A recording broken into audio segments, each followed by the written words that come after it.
I'm going to be talking to you today about how to obtain a blood glucose level the proper way using EMS techniques.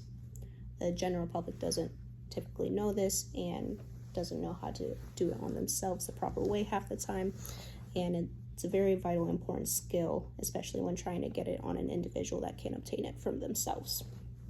The blood glucose level value is very important to relate to EMS as well, as it can help them determine the best course of action and the care that the patient needs. So, to take a blood glucose level, you're going to need a few things. You're going to need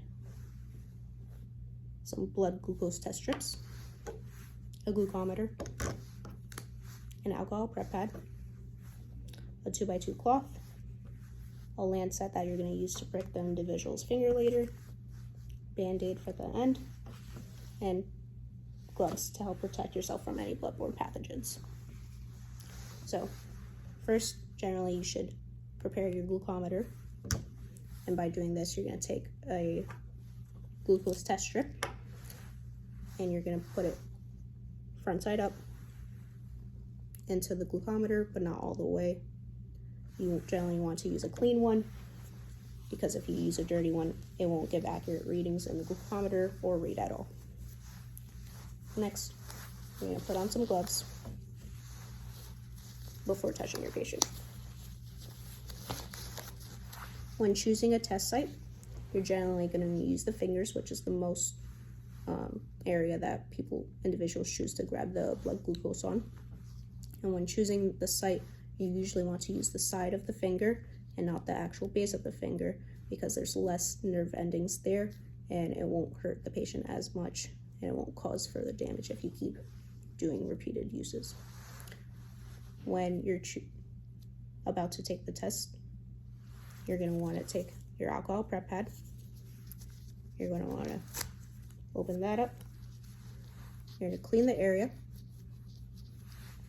Let it dry for a few seconds. You can even use the one side of the 2x2 and wipe it off. Next, you're going to take your lancet, and you're going to squeeze the finger to make sure there's enough area to where you can prick the finger without pricking yours.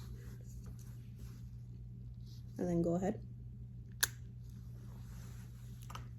You're generally want to squeeze the finger.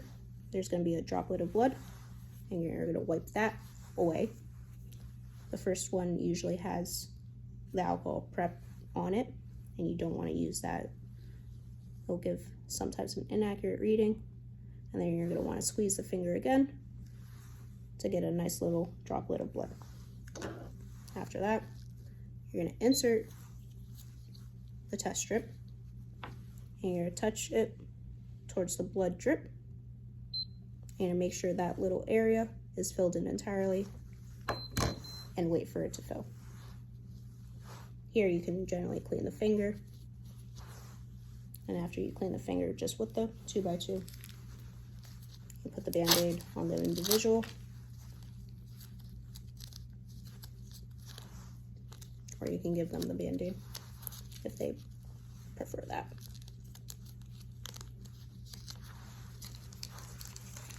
And then all these items go in the proper disposable areas. Now that we have the value, this individual's value is 112. It's backwards on the monitor. This number falls within the region that we want to see. This is an accurate blood glucose reading.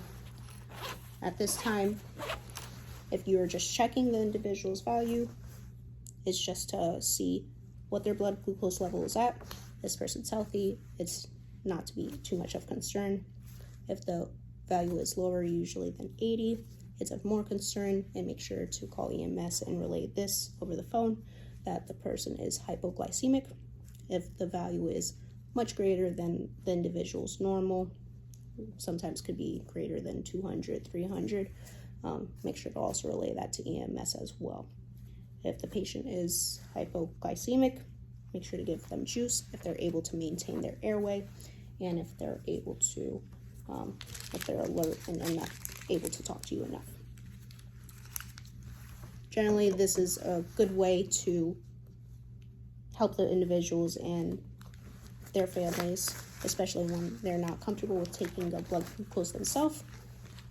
This technique helps save a lot of people and is a good technique that most individuals should know.